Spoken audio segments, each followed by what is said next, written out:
السلام علیکم، welcome to my channel ناولسٹک چاہتوں کا سفر ایپیسوڈ نمبر 2۔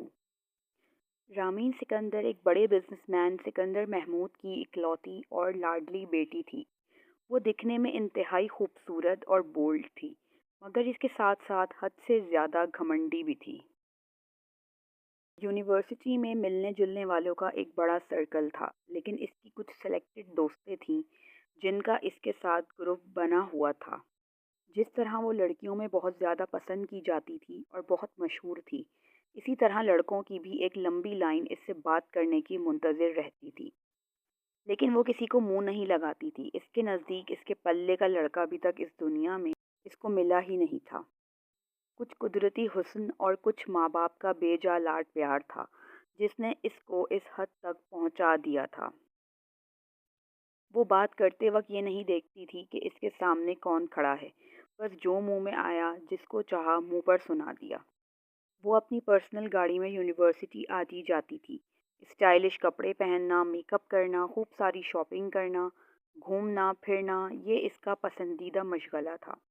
لیکن اس کے ساتھ ساتھ وہ پڑھائی میں بھی اول نمبر پر آتی تھی۔ وہ کلاس کی ٹاپر تھی۔ کچھ اس وجہ سے بھی کوئی اس کو کچھ نہیں کہتا تھا۔ سکندر محمود کے 2 بیٹے اور 1 بیٹی تھی۔ جو گھمنڈ اور جو غرور رامین میں تھا، وہ اس کو وراثت میں اس کے باپ سے ملا تھا۔ سکندر محمود شہر کے نامور بزنس مینز میں شمار ہوتے تھے۔ وہ خود بھی ایک کامیاب بزنس مین تھے، اور رامین کی والدہ یعنی مسز سکندر، ان کو پارٹی سے فرصت نہیں ملتی تھی۔ کاشان سکندر اپنے باپ کے ساتھ بزنس سنبھال رہا تھا، جبکہ دوسرا بیٹا ارمان باہر پڑھنے کی غرض سے گیا ہوا تھا۔ رامین ان دونوں سے ہی چھوٹی تھی۔ ویسے رامین، اس دفعہ تم ہمیں کہاں ٹریٹ دو گی؟ سہرش نے رامین کو یاد دلاتے ہوئے کہا۔ اس دفعہ کی ٹریٹ کچھ اسپیشل ہوگی، رامین نے اتراتے ہوئے کہا۔ کیوں؟ اس دفعہ ایسا کیا ہے؟ کومل نے تجسس سے پوچھا۔ جس دن پریزنٹیشن ہے، اسی دن میرا برتھ ڈے بھی ہے، اس لیے اس دفعہ کی ٹریٹ اسپیشل ہے، رامین نے پرجوش انداز میں کہا۔ دیٹس گریٹ، پھر تو بڑا مزہ آئے گا اس دفعہ، مہک نے بھی خوش ہوتے ہوئے کہا۔ آف کورس، مزہ تو آئے گا ہی نا، رامین سکندر کی جو پارٹی ہے، اس نے بیگ سے فائل نکالتے ہوئے کہا۔ چلو اب چلتے ہیں، بہت لیٹ ہو رہا ہے، کلاس شروع ہو جائے گی، اور اگر ہم ٹائم سے نہیں گئے تو سر عمیر کا لیکچر بھی شروع ہو جائے گا۔ سہرش نے سب کو وارن کیا اور وہ سب اپنی کلاس کی طرف چل دیں۔ وہ سب آڈیٹوریم میں بیٹھی اپنی باری کا انتظار کر رہی تھیں۔ رامین ہمیشہ کی طرح بہت زیادہ پرجوش تھی۔ باری باری سارے اسٹوڈنٹس آ کر اپنی پریزنٹیشن دے رہے تھے، اور رامین اپنی پریزنٹیشن بار بار ریپیٹ کر رہی تھی تاکہ اسے کوئی مسئلہ نہ ہو۔ اتنے میں ہی اسٹیج پر اشر حیات کا نام اناؤنس کیا گیا۔ اس کا نام سنتے ہی رامین ایک دم چونکی۔ اس نے چونک کر اسٹیج پر دیکھا تو وہ کوئی اور اشر نہیں بلکہ وہی اشر تھا جس کا اس دن اس سے ٹکراؤ ہوا تھا۔ اشر کو دیکھتے ہی رامین کا سارا موڈ خراب ہو گیا۔